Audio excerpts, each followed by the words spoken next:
Welcome to H today. I. Polavaram మండలంలో 11 ఏళ్ల బాలికపై జరిగిన అత్యాచార ఘటనపై మహిళా కమిషన్ చైర్పర్సన్ రాయపాటి శైలజ ఆగ్రహం వ్యక్తం చేశారు. నిందితుడు వెంకటకృష్ణపై కఠిన చర్యలు తీసుకోవాలని ఎస్పీకి లేఖ రాశారు. కాగా నిందితుడిపై ఫోక్సో కేసు పెట్టిన పోలీసులు అతని కోసం గాలిస్తున్నారు. విచారణలో అతడు మరో బాలికపై అత్యాచారానికి పాల్పడినట్లు తెలిసిందని అమలాపురం డీఎస్పీ ప్రసాద్ తెలిపారు. ఒక రాయపరెడ్డి బాబీ అనే ఇతను ఒరిజినల్గా స్పోర్ట్స్ పర్సన్, వాలీబాల్ అది నేషనల్ అది ఆడి ఉన్నాడు గతంలో అని చెప్తున్నారు.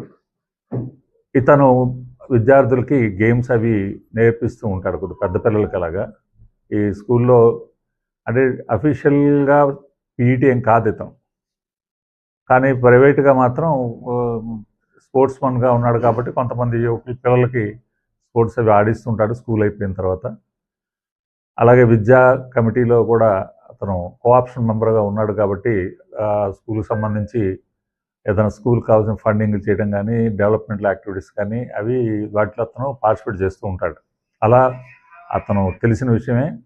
అతను పొలిటికల్గా కూడా ఉన్నాడని చెప్పి తెలుస్తుంది అతను స్థానికంగా.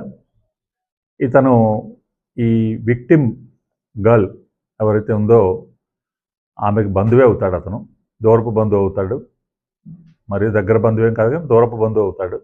బాగా పరిచయస్తులే, ఒకే గ్రామం, దగ్గర ఇళ్ళు, పరిచయస్తులు. ఇటీవల కాలంలో 2 సంవత్సరాల క్రితం ఆమె విక్టిమ్ గర్ల్ యొక్క ఫాదర్ చనిపోయిన తర్వాత మదర్ ఒంటరిగా ఉండటం, ఆమె పనులు చేసుకుంటూ ఉండే క్రమంలో ఇతను ఆ పిల్లకి సంబంధించి కొంత దగ్గర అవడానికి, పిల్లకి దగ్గర అవడానికి ప్రయత్నం చేస్తున్నట్టుగా తల్లి ఆరోపణ చేస్తుంది. ఆ పిల్లకి తరచూ చాక్లెట్లు ఇవ్వటం, స్కూల్లో కూడా చాక్లెట్లు ఇవ్వటం అని ఒక రకమైన ఆ పిల్ల పట్ల ఇంట్రెస్ట్ అతను చూపిస్తున్నాడని తల్లి ఆరోపిస్తుంది. ఈ ఆరోపణ క్రమంలో ఈ తుఫానుకు ముందు, మనకి తుఫాను రావడానికి ముందు ఒక 3-4 రోజుల క్రితం వారి ఇంటి ముందు వీళ్ళు ఇంట్లో ఉండగానే అతను రాయపరెడ్డి బాబీ అని అతను వచ్చి ఈ పిల్లకి, విక్టిమ్ గర్ల్కి చాక్లెట్ ఇచ్చి వెళ్ళటం గమనించినటువంటి తల్లి అతను వెళ్ళిపోయిన తర్వాత ఈ పిల్లని అడిగి, ఎందుకు ఇస్తున్నాడో చాక్లెట్లు, ఎందుకు తీసుకున్నావు చాక్లెట్లు అని అడిగినప్పుడు, ఇప్పుడే కాదమ్మా తరచూ ఇస్తూ ఉంటాడు, స్కూల్లో కూడా ఇస్తూ ఉంటాడు నాకు అంటే ఆ తల్లి గట్టిగా అడుగుతుంది. ఇంకేం చేస్తాడు, ఏం జరిగింది అసలు కరెక్ట్గా చెప్పు, నువ్వు దాస్తున్నావు అది అంటే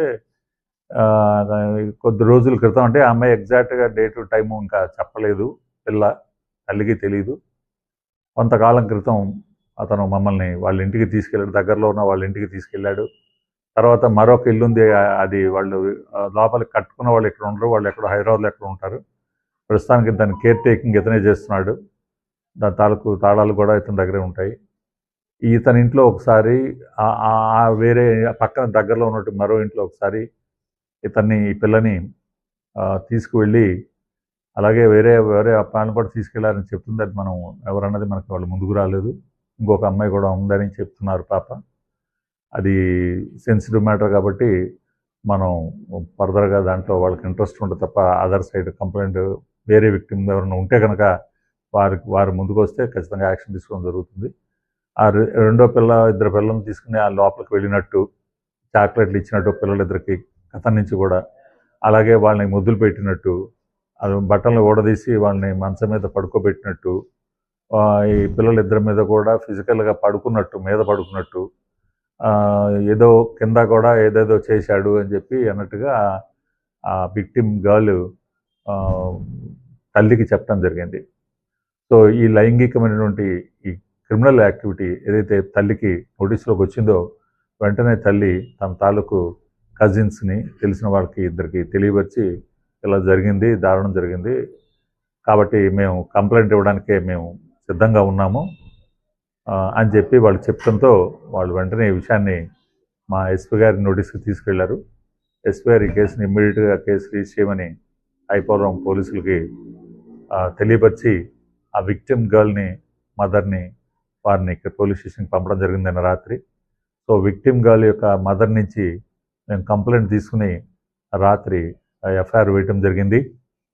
section 5 red with 6 of POCSO act, అంటే రేపే కింద రేపు వస్తుంది, మైనర్ గర్ల్ రేపు కింద కేసు రిజిస్టర్ చేయడం జరిగింది. దర్యాప్తు ఈరోజు కంటిన్యూ అవుతుంది. ఆ అమ్మాయిని గవర్నమెంట్ హాస్పిటల్ పంపించడం, మెడికల్ ఎగ్జామినేషన్ నిమిత్తం పంపించడం జరిగింది. ఆ ముద్దాయి ప్రస్తుతానికి పరారీలో ఉన్నాడు. దర్యాప్తు కంప్లీట్ అవ్వగానే ఎట్టి పరిస్థితుల్లోనూ ముద్దాయిని అరెస్ట్ చేసి రిమాండ్ చేస్తాం.